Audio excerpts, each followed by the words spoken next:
এই এপিসোডের নাম ভালো থাকা। আমরা অনেকেই এক এক রকমভাবে ভালো থাকি।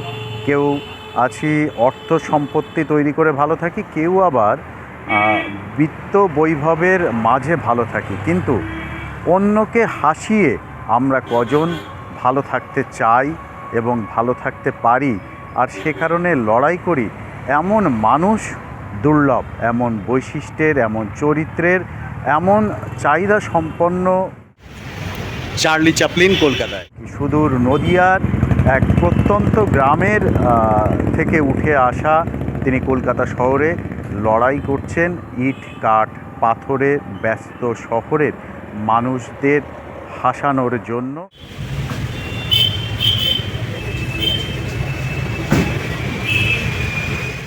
কি নাম আপনার? আমার নাম শ্রী দীপক কুমার মুস্তাফি। বাহ, কোথায় বাড়ি? চার্লি, আমি নদিয়া রহিনগড়ে থাকি। বাহ, হলো এই চার্লি? এটা চলছে মোটামুটি বছর 5-7-10 চলছে। বছর আমি এমনি মাইম আর্টিস্ট, মোকাভিনয় করি, আচ্ছা। মাঝে এটাও করি। তো এমনি মূলত পেশা কি? পেশা আমার কালচারালটাই মোকাভিনয়। আমি সরকারি পুরস্কারপ্রাপ্ত মোকাভিনেতা আমি, এবং চার্লি চ্যাপলিন করি। তারপরে আমার আবৃত্তির স্কুল আছে। মোটামুটি কালচারাল 8-10টা সিনেমা আমার রিলিজ হয়েছে।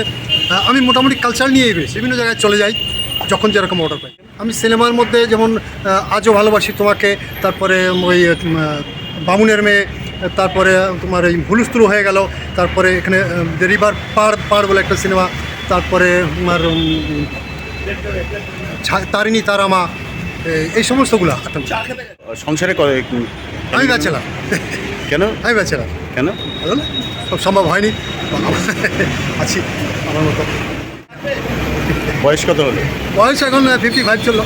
বিয়ে করার ইচ্ছে আছে? না, এখনও সেরকম ইচ্ছা নেই, তবে বাকি জীবনটা কীভাবে কাটাবো সেটা দেখি। আমি তো ফানি ম্যান, হ্যাঁ, সবাইকে আনন্দ দিতেই ভালো লাগে। আমার কি হবে কিনা সেটা পরের ব্যাপার। সবাই যাতে ভালো থাকে, আমার যাতে অভিনয়ের মাধ্যমে সবাই খুশি থাকে, এটাই আমি চাই। ছোটো ছেলে মেয়েদের বা অন্যান্য মানুষদের যখন আনন্দ দেন কেমন লাগে?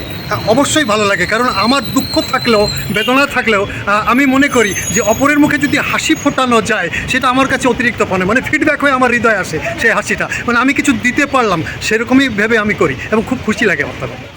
সমাজের জন্য কি মেসেজ দেবেন? সমাজের জন্য মেসেজ বলতে কি, চার্লির বিভিন্ন সাবজেক্টগুলো আমরা তুলে ধরি, হ্যাঁ, সমাজকে দিতে। বা হাসিটা তো হারিয়ে গেছে, এখন হাসি নেই দুনিয়ায়। এখন হাসি জোর করে আদায় করতে হয়, এর জন্য লাফিং ক্লাব তৈরি হয়েছে। তা আমি মনে করি যদি একজন মানুষ স্বতঃস্ফূর্তভাবে হাসতে পারে, তাহলে অনেক রোগ মুক্ত হয় এবং সে সমাজের বুকে প্রাণখোলাভাবে হাসি খুশিভাবে চলাফেরা করতে পারে এবং সমাজ মুক্ত হয়, ভালো থাকে।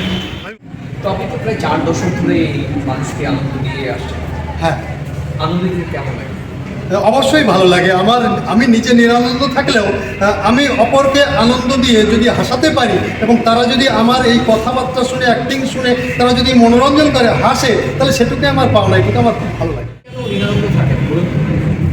না, আসলে ঠিক আমি যেটা চাইছি সেটা তো পাইনি। প্রত্যেক মানুষেরই কিছু কিছু আক্ষেপ থেকে যায়, আমারও মধ্যে কিছু আক্ষেপ রয়েছে। সেই আক্ষেপগুলো হয়নি, সেই জন্য নিরানন্দ থাকতে হয় কিছু সময়।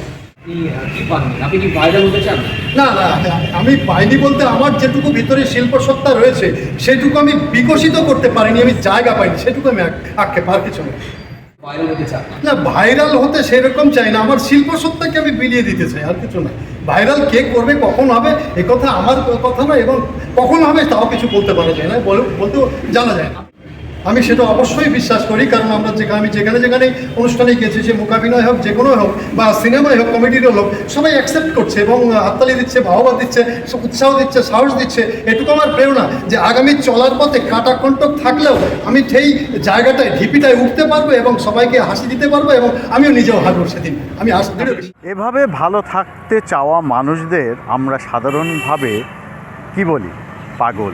হ্যাঁ, পাগল না হলে কিছু করা সম্ভব নয়। বিশেষ করে এমন যদি চাহিদা থাকে যে মানুষকে হাসিয়ে তিনি ভালো থাকতে চান, তাহলে তা তো ব্যতিক্রমী। এমন বিভিন্ন ব্যতিক্রমী ঘটনা, ছবি, জীবন তুলে ধরব বিভিন্ন এপিসোডে। যদি ভালো লেগে থাকে ভিডিওটি এবং এই এপিসোডটি, তাহলে অবশ্যই লাইক, শেয়ার করবেন, কমেন্টস করবেন, আর সাবস্ক্রাইব করতে ভুলবেন না।